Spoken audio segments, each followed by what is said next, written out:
If you've ever wondered if it's too late to start over or felt like the world has already decided what chapter of your life you should be in, then this podcast is for you.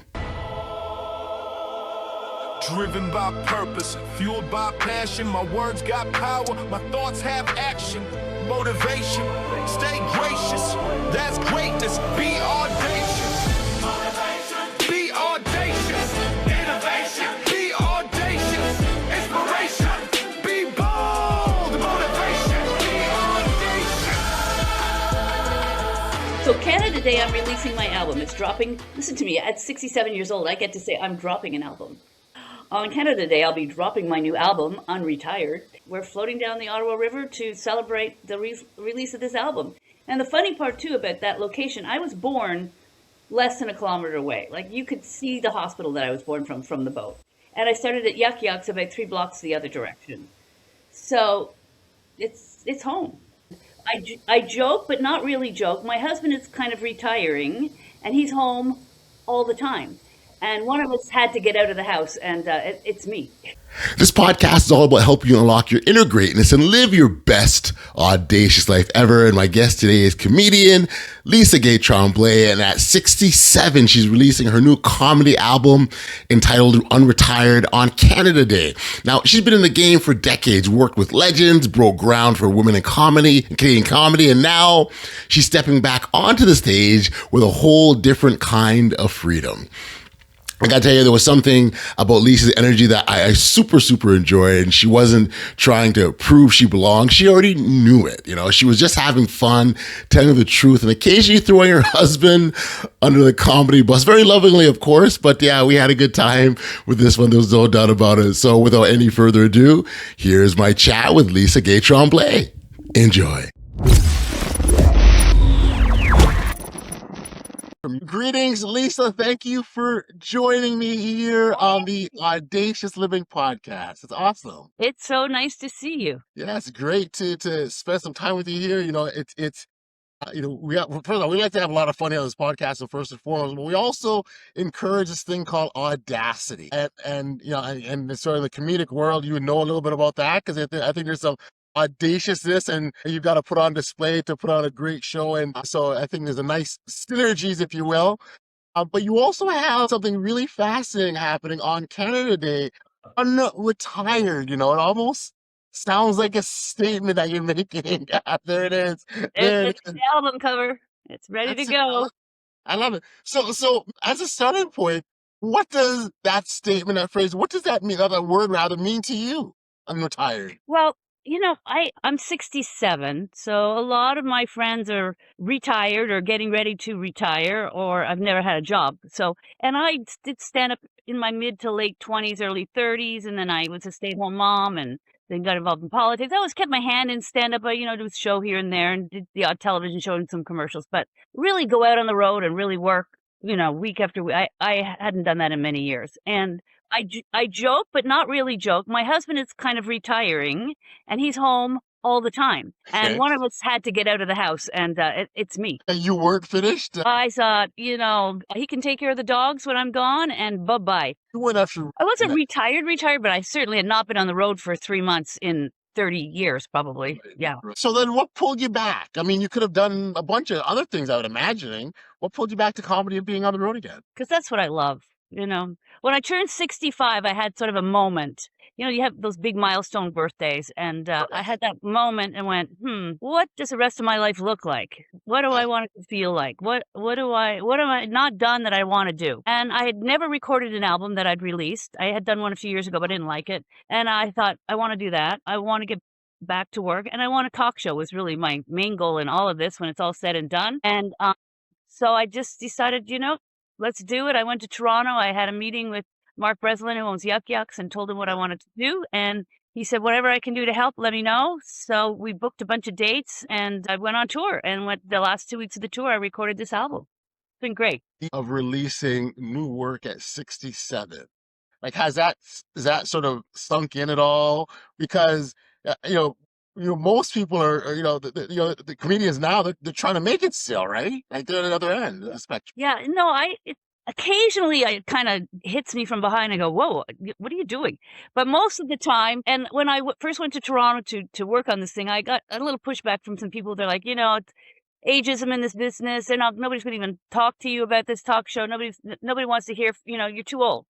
I said, well, I'm just going to get in my own lane and just do me, and we'll take it from there. And I so love that because so much of the themes that we talk about on this podcast is exactly that. Like, whatever, it's living your best audacious life, regardless Yeah. of what's going on around you. It's Yeah. you doing your thing, that thing that you're called to do. And so far in this, everything that you've said is exactly that. I'm called to do it. I'm doing me. I'm going to go ahead. Yeah. That's exactly what I've been doing. I have to tell you, it's so much fun. Is it? It's Oh my real. God. It's just, and a comic I worked with in Toronto a few weeks ago. I was just doing a guest spot. I think I did 10 minutes or 15 minutes, and it was a really fun spot. And this guy was a very seasoned comic.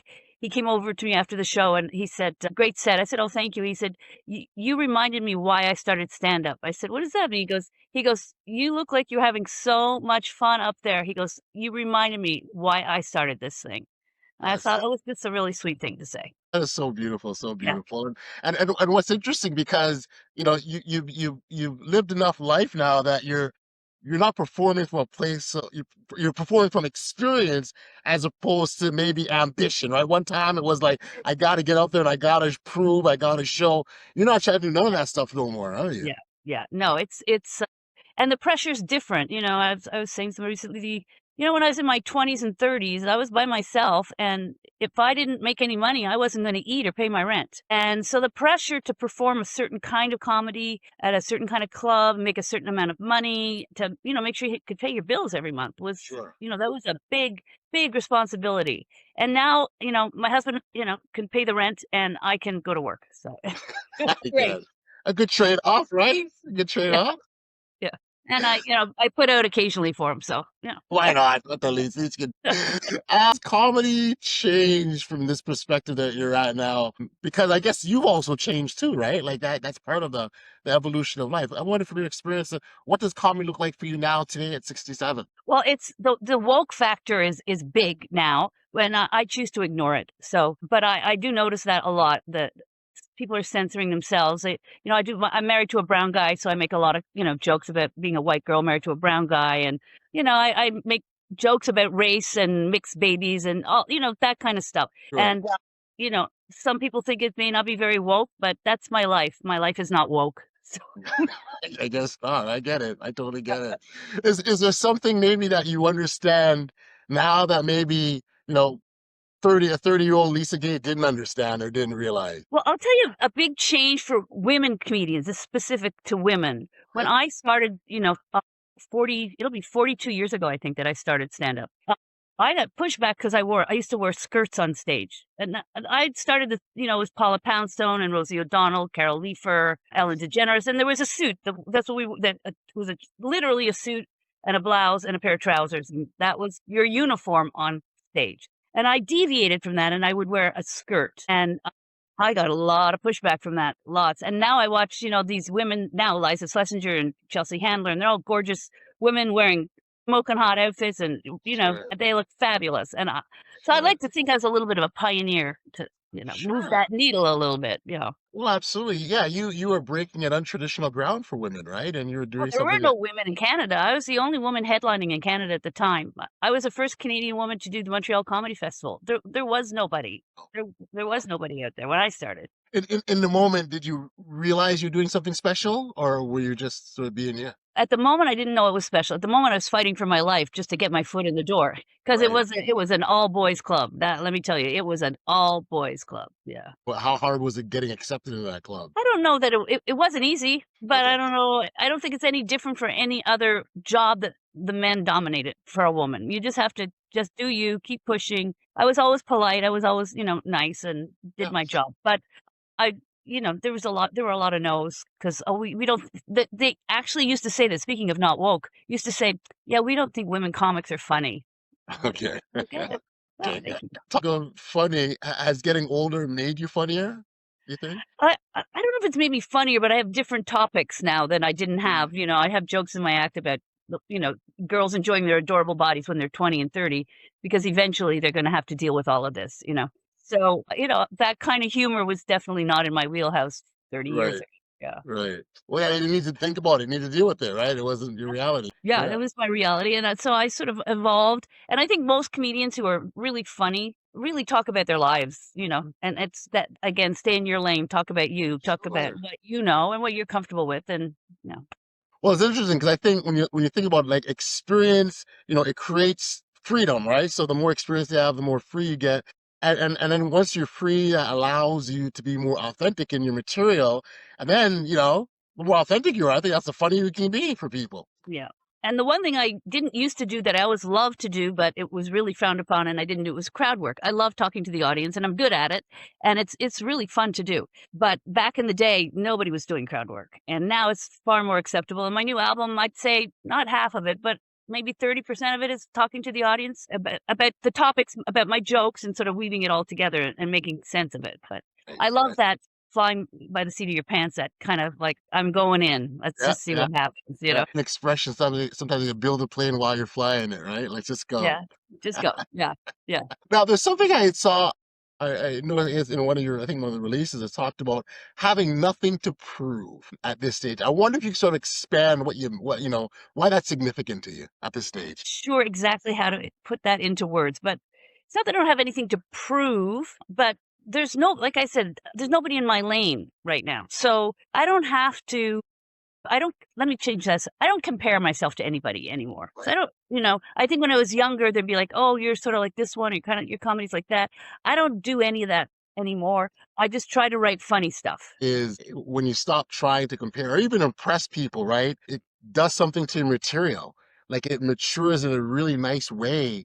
And that's how you stand alone and stand out. And I said earlier, authenticity, right? You're Yeah. being authentic, and that's what people naturally gravitate to in terms of funniness. And I definitely hear that to you in your voice. And then what happens in the part too is your comedy becomes more honest, and everyone loves honest comedy, don't they? Yeah, and I'm lucky. Listen, I've got a nice husband most of the time. I've got a daughter who's been helping me with my social media stuff. I've got 2 dogs that are, who adore me. I got a nice house. So my ducks are in a row. All of that is calm, right? So it's a nice platform to jump off of. So I'd love to know what was your family's reaction when you said, "Guess what I'm doing?" My husband is a great guy. He's like, you go for it.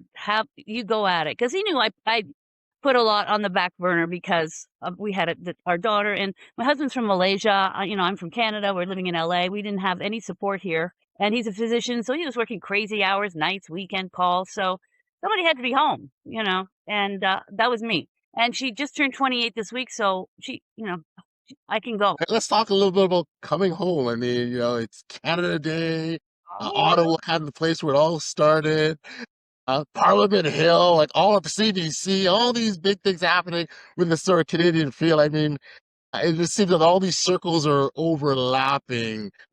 Was that very intentional on your part? Or? it wasn't intentional until I had done the album, and then I was going to do a release party here in LA. And Yeah. I was, trying to organize that, and I was like, I got a lot of friends here, but it wasn't what I wanted. And Mhm. for many years, I would go to Ottawa, and you could see the fireworks from the Westin Hotel, and I would rent a suite and have all my friends there, not every year, but every other year or so, just to get everybody together, and because I love old Canada and fireworks and the Parliament buildings. I mean, so I did that for many years, but then they went and moved the damn fireworks to the Loretton Flats. So you Right. cannot see the fireworks anymore Okay. from any hotel in Ottawa. And I don't like big, huge crowds on the ground. So Nice. I was online trying to figure this whole thing out. And then this Palapa boat thing came up, and I was like, this is perfect. It's perfect. It's the Ottawa River. I love boats. I love fireworks. And that we're going to float down the Ottawa River and watch the fireworks drinking wine. I mean, come on. How So for listeners who may not know, I want you to say the scene there for those who aren't familiar with what's happening in Canada today. So Canada Day, I'm releasing my album. It's dropping. Listen to me. At 67 years old, I get to say I'm dropping an album. On Canada Day, I'll be dropping my new album, Unretired.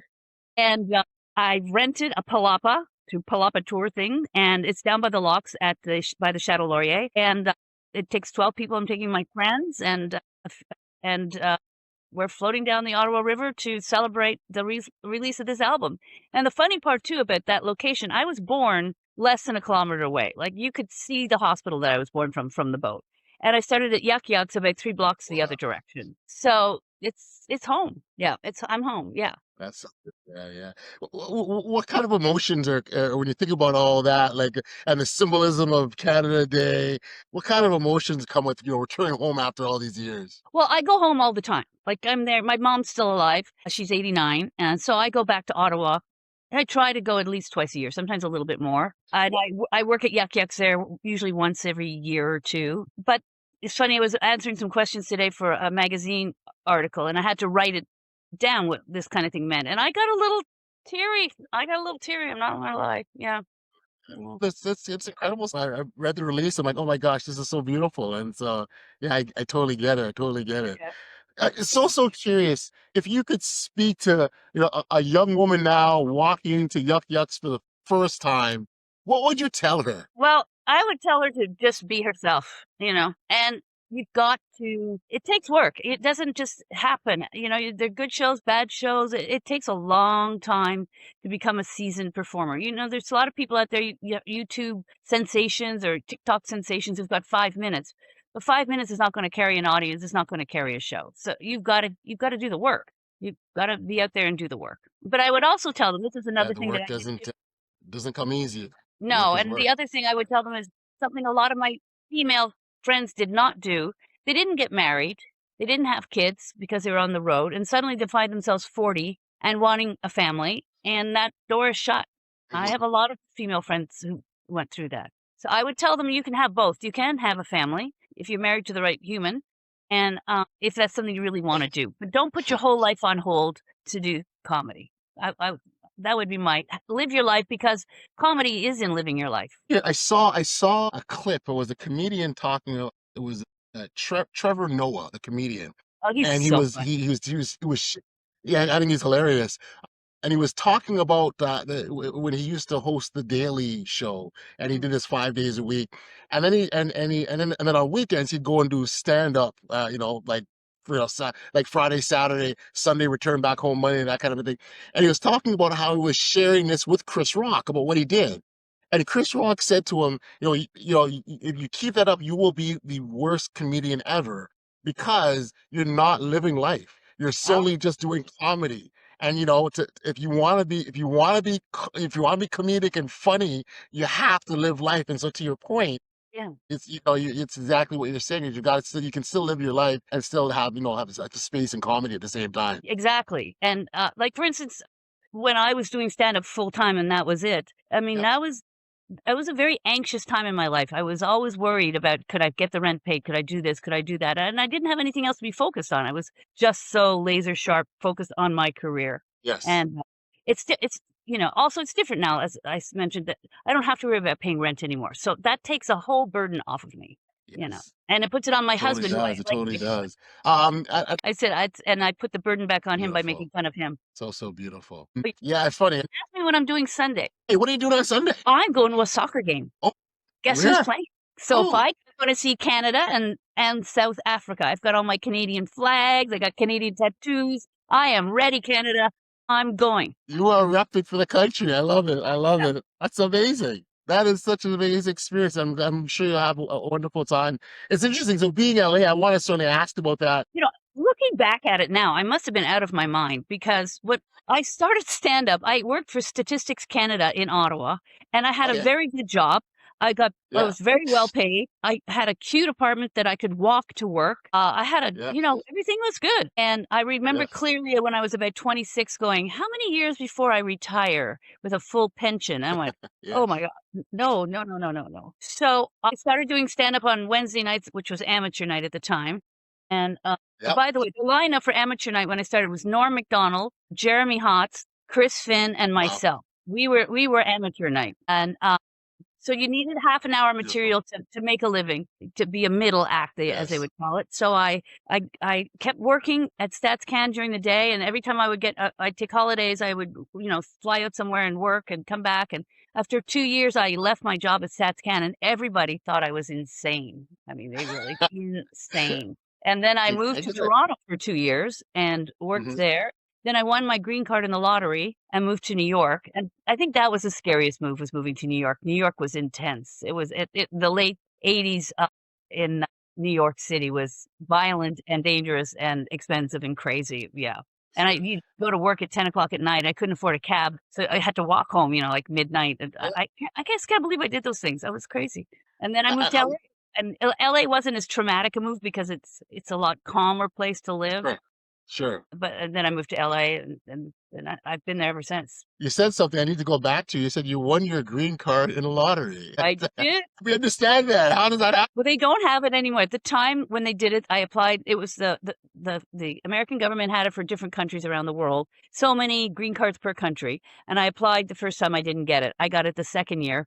And I think by the third or fourth year, Canada already got their allotment of green cards. So Canada got booted out. So I was lucky to get it when I got it. Yeah. It was just like it opened and I took advantage of it. Hey, so again, when you sort of go back to what we talked about in this podcast, that audacious step is, the opportunities present themselves all the time.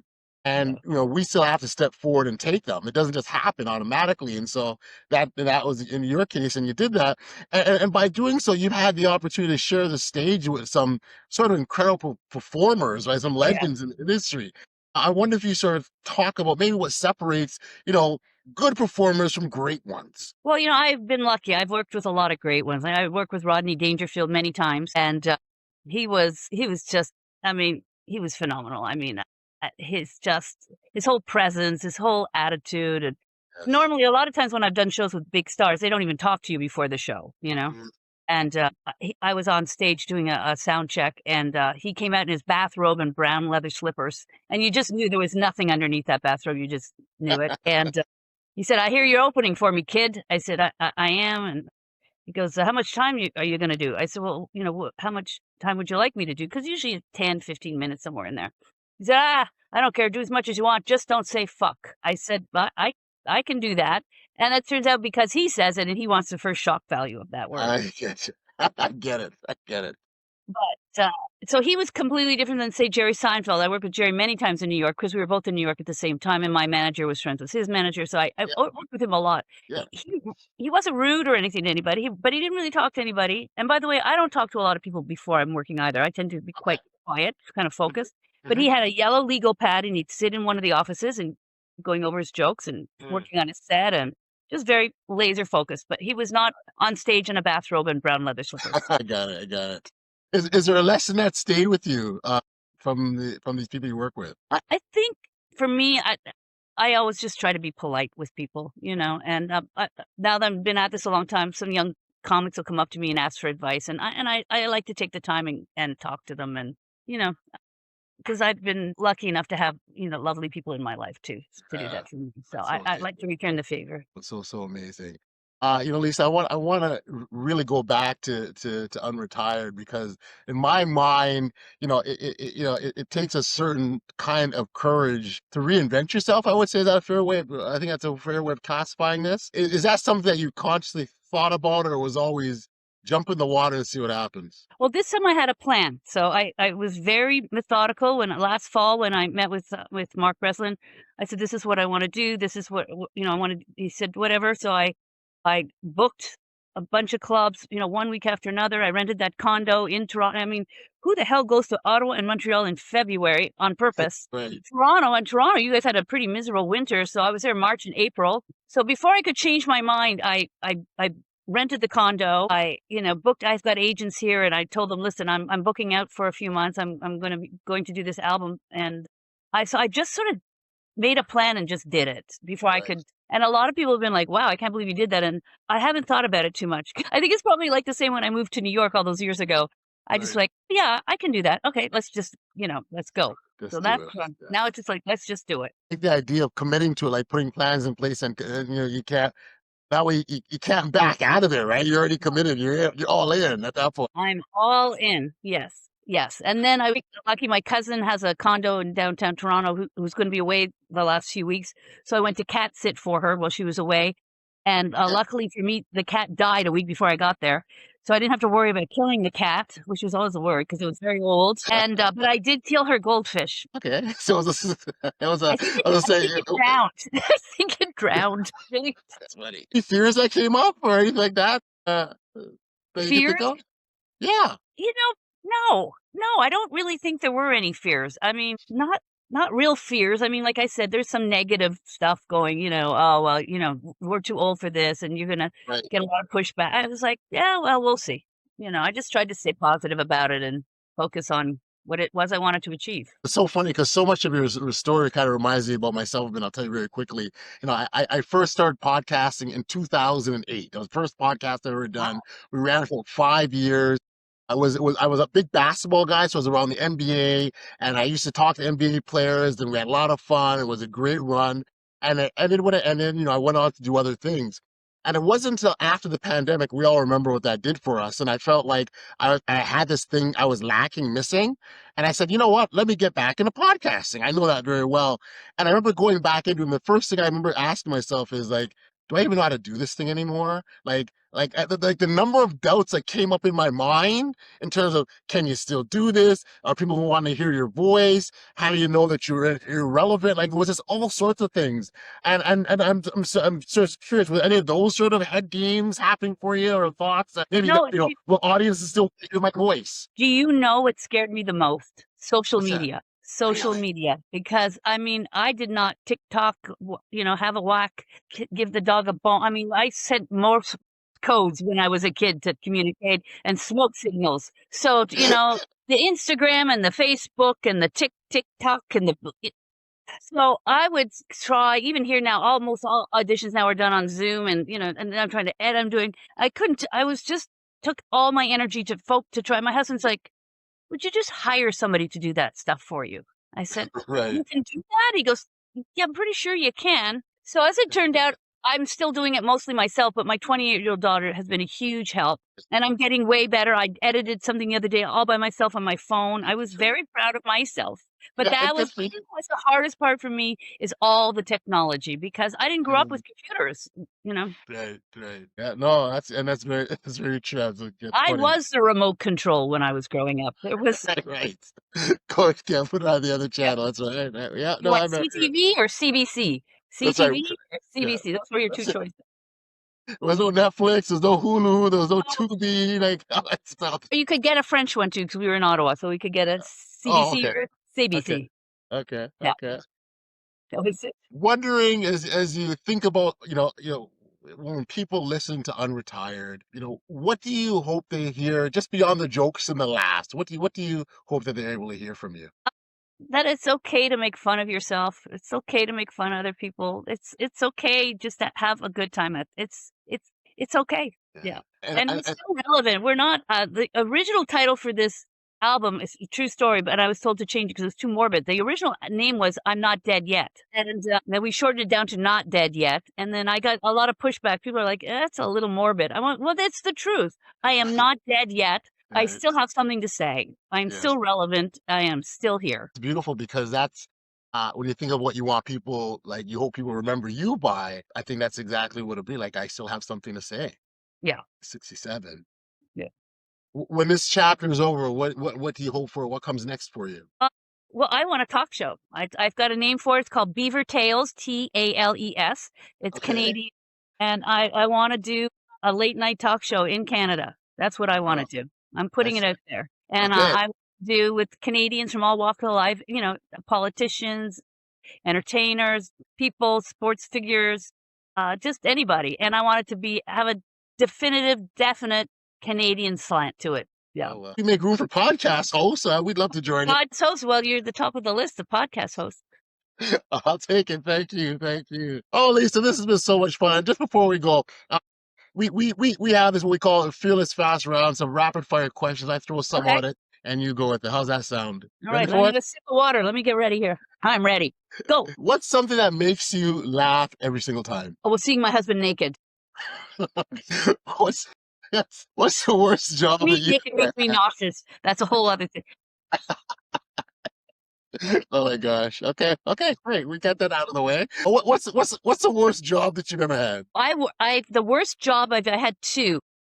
One was I worked at the Dairy Queen on Richmond Road, and it was just like a little hole in the wall place. And in the summer, you worked like 8 hours without a break, and the line would be outside around the block. And then Yes. the other one was at a place on Richmond Road called Tops Car Wash. and I used to wash the inside back window. So it was a full service car wash. I would jump in the back seat, and if it only had 2 doors, then you had to like squeeze in. And I was 15, so I was skinny enough to get in without having to flip the seat. I would walk the inside back window and then get out before the big blow dryer thing. So speed was key. And then I also delivered the Montreal Gazette before I went to school in the morning, like at 6 o'clock in the morning in the dead of winter in Ottawa. Yeah, that's fun, I can imagine. I was 10. I was 10 years old. I can't believe my parents let me, 10 years old, all by myself in the dark. We got away with as kids, eh? It wouldn't happen today, I'll tell you that. What's a joke you've told that maybe surprised yourself even, when you think about it? I don't know. That's a good question. I have to think about that for a second. I don't know. Come back to Okay, me on that one. we'll circle back.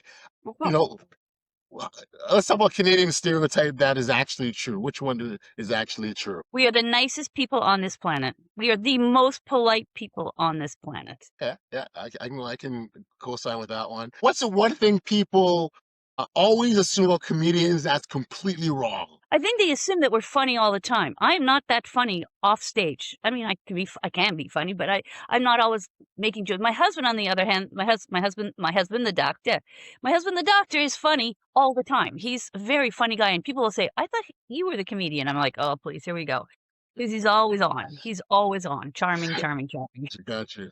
If someone followed you around for a week, what would surprise them? How disciplined I am. I mean, Okay. I've got some health things, so I've got to be careful with my health. So I pretty much every morning workout, I get up, I either do at home, I do Pilates or water aerobics. When I was in Toronto, I had a trainer, worked a couple days a week, walked down by the water, did water aerobics. I try to do something physical every single day. And I Beautiful. cannot cook at all. I can bake, but I'm a terrible cook, and I really don't like food that much, so it's okay. Okay. That works. That works. Is there someone who makes you laugh uncontrollably? Well, there's so many funny comedians. I mean, Joan Rivers always made me laugh. Rodney Dangerfield, all the old timers. Dave Chappelle, Chris Rock.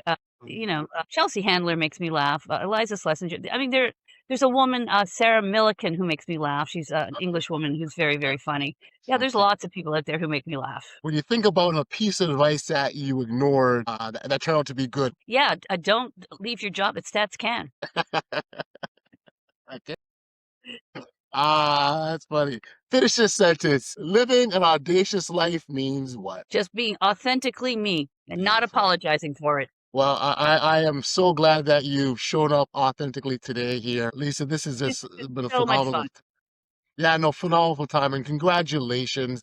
Yeah, this is just me. I'm being myself. And so, you're not letting other people's limitations change or impact or sway who you are or what you choose to do. Be exactly who you are. And that's what you're doing. That's amazing. Thank you. For, This has for, been so much fun. Thank you. oh, it's been wonderful.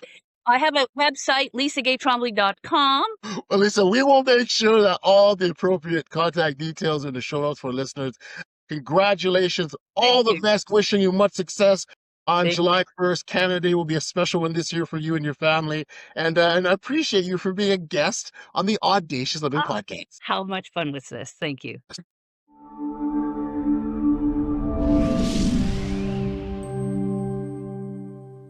All right, welcome back to the podcast, man. How much fun was that, man? Lisa-Gay was talking about releasing an album at 67. I think casually saying, I'm dropping an album. I gotta tell you, it's gotta be one of my favorite moments. It was just really cool and clean the way she did that.